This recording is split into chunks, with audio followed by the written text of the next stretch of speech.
So hello everyone. सो बहुत ही एक important और ऑफिशियल अनाउंसमेंट आया जेई मेन वेबसाइट पे ओके एनटीए की तरफ से।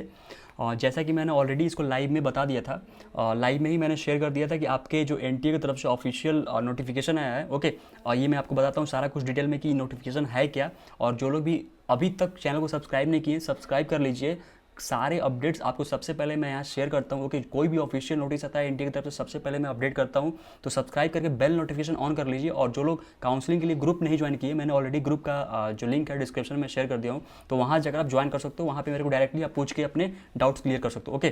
तो देखो यहाँ पर जो नोटिस आया हुआ है, ये गाइडलाइंस आया है तुम्हारे जब जेई मेन का एग्जाम होगा। मीन्स जो पीडब्ल्यूडी स्टूडेंट है, ठीक है, स्पेशली फॉर देम ओके, जो डिसेबिलिटी मीन्स क्लेम करते होंगे उनके लिए कि एग्जामिनेशन के टाइम आपको क्या क्या चीज़ें कैरी आउट करना है और किस किस को इस केसेस में लाइक उनको बेनिफिट मिल सकता है, क्या क्या फैसिलिटी प्रोवाइड कर सकता है एनटीए, उसके रिगार्डिंग आया ये, ठीक है।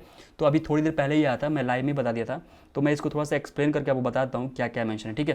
तो देखो यहाँ पे क्या है, government guidelines notification for conducting written examination for person with disability, ठीक है, PWD to be implemented is JEE main okay 2025। तो एक और देखो इसमें क्या है कि पार्ट 1 और पार्ट 2 में मेंशन है। मैं बताता हूँ कौन कौन से लोग जो हैं वो पीडब्ल्यूडी में लाई करेंगे, कौन कौन से लोग लाई नहीं करेंगे। देखो इसमें दो केस है। पहला क्या है कि PWD with like a person with not less than 40% of specified disability, ठीक है। मान लो अगर तुम कोई भी पीडब्ल्यूडी क्लेम करते हो तो उस केस में वो जो लाइक डिसेबिलिटी है वो तुम्हारा 40% से लेस नहीं होना चाहिए, ठीक है। और दूसरा क्या है कि person with long term physical, mental, intellectual और sensory impairment which is in interaction with barrier hinders his full and effective participation. मतलब जैसे मान लो तुमको सुनने में दिक्कत है या फिर देखने में प्रॉब्लम आ रही है, ब्लाइंडनेस है, तो ऐसे केस में भी तुम डिसेबिलिटी क्लेम कर सकते हो, समझ में आया? तो ये सब कुछ मेंशन है। और इसमें मैं बताता हूँ यहाँ पर आपको जैसे यहाँ पर क्या क्या फैसिलिटी प्रोवाइड किया जा सकता है। जैसे यहाँ पे देखो यहाँ मेंशन है कि person having less than 40% disability and having difficulty in writing.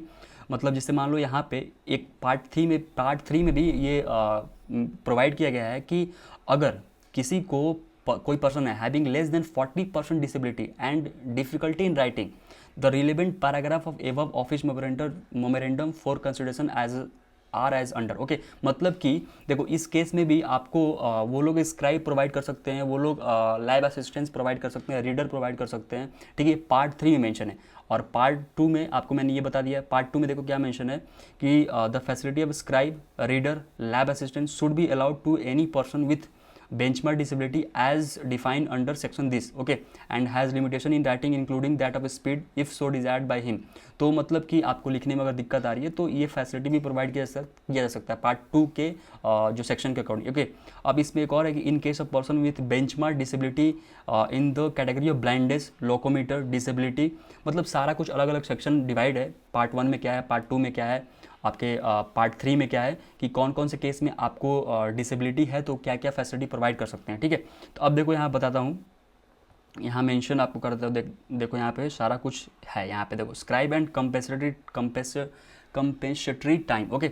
सो यहाँ पे क्या मेंशन है कि आपको पर आवर मतलब 1 घंटे अगर आपने एग्जाम दिया तो उसके अकॉर्डिंग 20 मिनट एक्स्ट्रा टाइम मिलेगा, ठीक है। यहाँ पे मेंशन होगा, आपको देख सकते हो जो मैंने बताया ना कि आपको मतलब अगर 3, हाँ यहाँ पे देखो यहाँ मेंशन है द वर्ड एक्स्ट्रा टाइम और additional time that is being currently used should be changed to compensatory time and same should not be less than 20 minute per hour. मतलब 20 मिनट पर आवर एग्जामिनेशन और 3 घंटे की देते हो तो कम से कम 60 minute आपको एक्स्ट्रा टाइम मिल रहा होगा, ठीक है, जो भी इसमें से कोई भी आप डिसेबिलिटी क्लेम करते हो, ठीक है।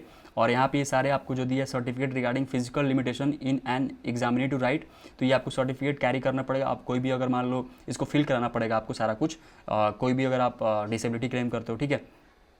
और यहाँ पे ये भी चीज़ मेंशन है, ये देखो यहाँ पे जो भी मतलब जो सेक्शन में मेंशन था वो अकॉर्डिंगली आपको सर्टिफिकेट मेंशन करना होगा। जैसे certificate for person with specified disability cover under definition section 2 of the like dash dash dash act 2016 but not cover under the definition of this person having less then, मतलब जिसके पास less than 40% है तो उसको ये वाला cover करना पड़ेगा जो भी आप उसमें क्लेम करते हो कि आपको ये वाला डिसेबिलिटी है, ठीक है। सारा कुछ डिटेल फिल करके फिर साइन वगैरह सिग्नेचर करके उसका वहाँ पे ले जाना पड़ेगा, ठीक है। और जो पीडब्ल्यूडी है उनके लिए तो ये फिल करना ही पड़ेगा ओके। आई होप आपको अच्छे से क्लियर हो गया होगा। सारे अपडेट्स मैं टाइम टू टाइम देता हूँ, तो जो लोग भी चैनल में नए सब्सक्राइब जरूर कर लीजिएगा, ठीक है। आई होप सारा डाउट क्लियर हो गया ओके।